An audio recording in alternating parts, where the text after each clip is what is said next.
Baiklah, Assalamualaikum warahmatullahi wabarakatuh.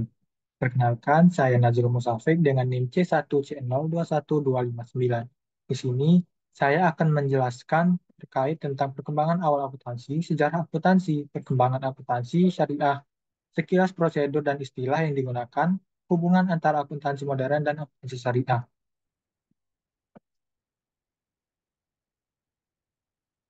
Yang pertama itu ada sejarah dan perkembangan akuntansi. Sejarah dan perkembangan akuntansi menarik kalau kita lihat dari awal terjadinya pencatatan. Berjalan secara menarik kalau kita lihat dari awal terjadinya pencatatan. Dikatakan menarik karena orang pertama yang melakukan pencatatan justru bukan dari seorang ahli akuntansi pada saat itu, melainkan itu dari seorang ahli matematika yang bernama Luca Pacioli pada tahun 1494. Awal pencatatan dimulai dari adanya dua kegiatan yang dilakukan oleh para bangsawan saat itu. Kegiatan tersebut adalah kegiatan pencatatan penarikan pajak atau pendapatan sewa dan kegiatan pencatatan perjalanan dagang per satu kali jalan.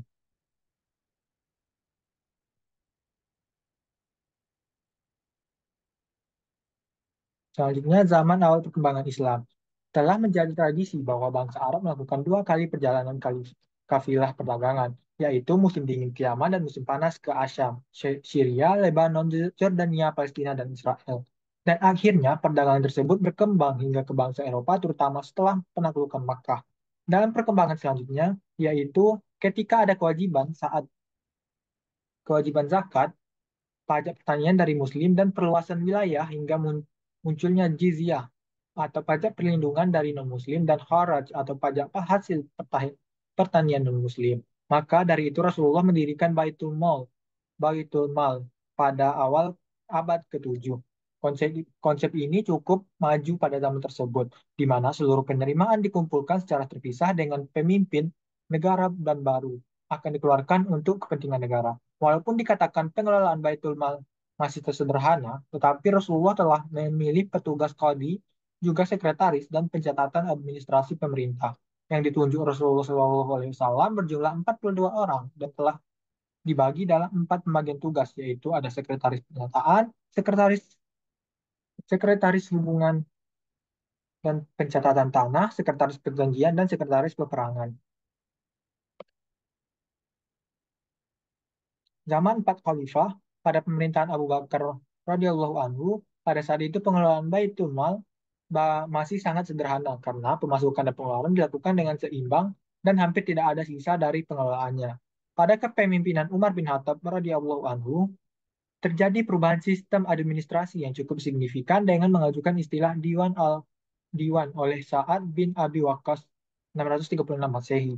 Kata Diwan berasal dari bahasa Arab yang merupakan bentuk kata benda dari dawana yang berarti penulisan dengan artian diwan ini sebagai tempat di mana pelaksana duduk, bekerja, dan di mana akuntansi dicatat dan disimpan. Diwan ini berfungsi untuk mengurusi pembayaran gaji.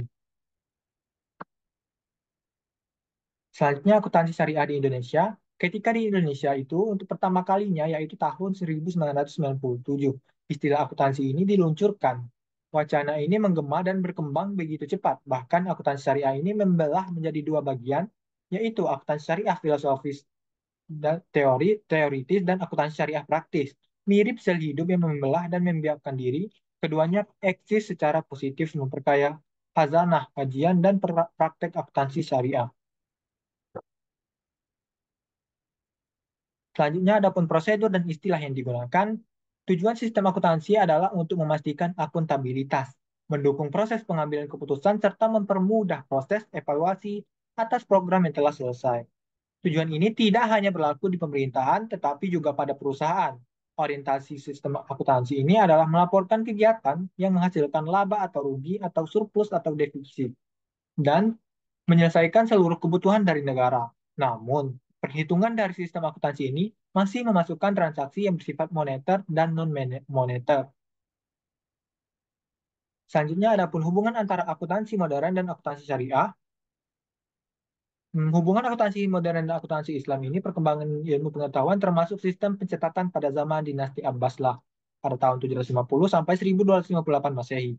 sudah sedemikian maju, sementara pada kurun waktu yang hampir bersamaan, Eropa masih berada dalam periode The Dark Age. Dari sini, kita dapat melihat hubungan antara Luca Pacioli dan akuntansi Islam. Pada tahun 1479 Masehi, angka angka dilarang digunakan oleh pemerintah Italia. Luca Pacioli selalu tertarik untuk belajar tentang hal tersebut serta belajar dari Alberti, seorang ahli matematika yang belajar dari pemikir Arab dan selalu menjadikan karya Pisah sebagai rujukan. Alasan teknis yang mendukung hal tersebut yaitu Luca Pacioli mengatakan bahwa setiap transaksi harus dicatat dua kali di sisi sebelah kredit dan di sisi sebelah debit. Dengan kata lain, bahwa pencatatan harus diawali dengan menulis sebelah kredit dan di sebelah debit. Penelitian ini tentang sejarah dan perkembangan akuntansi memang perlu dikaji lebih dalam lagi mengingat masih dipertanyakan bukti-bukti otentik atau langsung tentang hal tersebut bagaimana diungkapkan oleh Navia. Mungkin sekian presentasi saya pada hari ini. Lebih dan kurang saya mohon maaf. Saya tutup dengan wassalamualaikum warahmatullahi wabarakatuh. Saya harap hmm, dengan penjelasan saya bisa mendapatkan pengetahuan yang berguna dari presentasi ini. Sekian dari saya.